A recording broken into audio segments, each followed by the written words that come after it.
Setelah membuat ide gagasan, premis, dan sinopsis sudah selesai, sekarang waktunya lu siap buat nulis Brotherhood, nulis skenario. Ya, bumper dulu kali ya.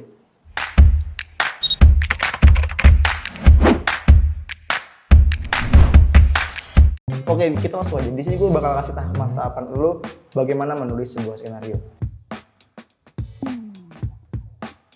Nah, di sini gue memakai aplikasi atau software yang disebut dengan Final Draft. Dan ini adalah tampilan awal ketika lu masuk aplikasi namanya Final Draft. Ini gue pakai Final Draft 9. Alasannya kenapa pakai Final Draft? Nggak Word, nggak statis macam. Karena Final Draft ini memudahkan gue dalam menulis banget. Di sini tuh lu udah ada tools-toolsnya, segala macamnya. Ini jadi lu nggak usah menyusun paragrafnya secara manual lagi di Word. Kalau lu nulis pakai Word gitu, ini tuh tinggal langsung lu ketik aja dan dia bakal langsung bentuk paragraf sendiri. Dan biasanya kalau gue tuh ketika nulis, gue langsung buka title tag. Title tag ini apa? Ini tuh buat ngasih judul dan juga nama penulis. Contohnya kita asal-asalan coba judulnya Sempak Berdarah. Written by-nya ya bebas nama lo ya.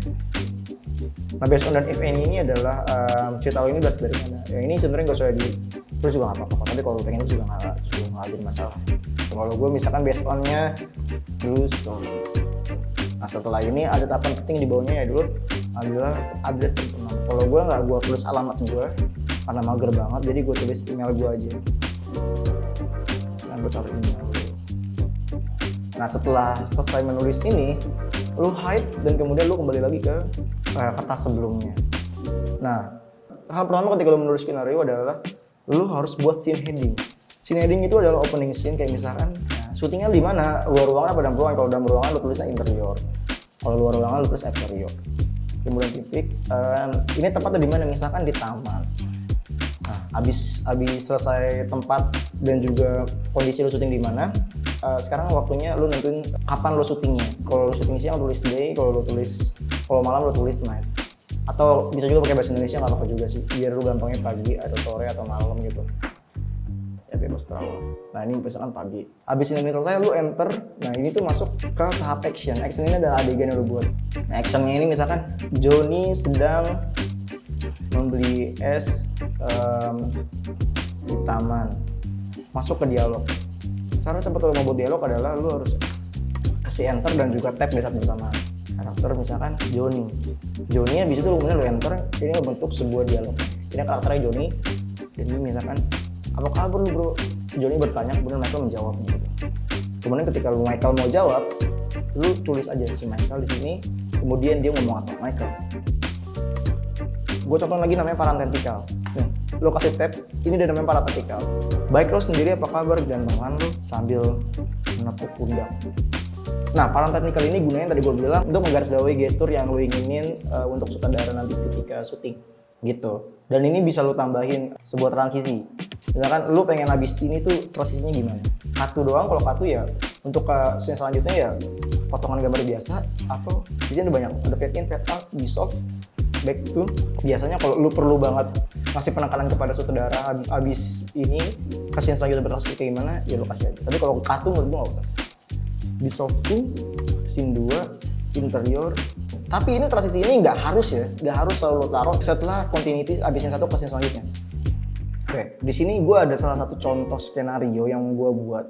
Ini teman-teman, ini adalah skenario web series gue harus nonton episode 1. Di sini gue akan kasih contoh lu apa yang udah gue tulis di web series ini. Kita lihat. Nih, ini adalah episode satunya, scene satunya, eksterior pinggir danau day. Nadira, ini harus caps lock karena dia baru pertama kali ngomong. Dan juga umur di sini, biar kenapa? Biar orang tuh tahu bisa membayangkan secara jelas nih Nadira ini orang yang udah usia berapa tahun, simpel gitu lah ya. Dan ketika lu nulis skenario itu lu beda banget sama nulis cerpen. Lu tuh harus menulisnya secara visual. Jadi lu bisa baca Nadira berdiri di depan motor bebek tuh menghadap ke arah danau. Ini kan visual banget ya. Lu jangan pernah nulis skenario itu nggak visual. Contohnya kayak Nadira sedang rapuh, dia dengan tatapan nanar ingin meninggal di pinggir danau. Itu dengan meninggal tuh visualnya gimana gitu. Lu harus menulisnya secara visual gitu. Karena gunanya skenario ini adalah bentuk sebuah peran dan juga sebuah gambaran dari sebuah tulisan. Bukan sebuah karya tulis yang lu memvisualkan sendiri di kepala lu, bukan. Ini visualnya udah terpatang jelas dari apa yang udah si penulis skenario udah tulisin. Nah, contohnya kayak gitu ya. Nadira 23 tahun berdiri di depan motor bebek itu menghadap ke arah danau. Dari arah belakang, Raka 23 tahun datang menghampiri dengan 2 buah es krim cone strawberry. Wajah Nadira tidak baik-baik saja, terlihat dari make up luntur dengan bekas tangisan di pipinya. Nah, Raka diam beberapa saat sambil mengunyah es krim cone. Kemudian ia menawarkan es krim satunya lagi kepada Nadira. Nadira tidak meresponnya, ia hanya diam saja. Gue benci diri gue. Nah ini VO nih. Ini VO ini adalah suara hati dari tokoh yang ada di sana gitu. Beda lagi sama OS adalah off screen. Gue contohnya. Off screen itu artinya adalah suaranya ada, orangnya nggak ada. Bedanya off screen dan voice over. Kalau off screen itu biasanya misalkan Raka lagi melihat kaca, terus Nadira dari luar pintu memanggilnya, Raka, lu bisa ketemu sebentar gak?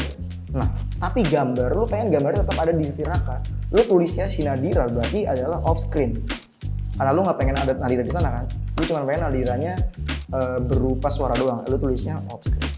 Gitu. Tapi kalau voice over tuh lebih kayak si karakternya ini bicara sendiri, terus kemudian si karakternya menjelaskan sesuatu tanpa dia ada di dalam frame. Ya soalnya kayak gitu sih. Nah ini adalah Patah Hati episode sekian kali dan semua kasusnya bermula gara-gara flashback. Dan ini flashback ini adalah salah satu transisi juga gitu. Gue menaruh penekanan di sini agar orang tuh bisa membayangkan kalau ini adalah sebuah flashback. Nah simpel lah gitu sih. Dan kalau kita compare bagaimana adegan berjalan bersama dengan skenario-nya ditulis, mungkin jadinya kayak gini.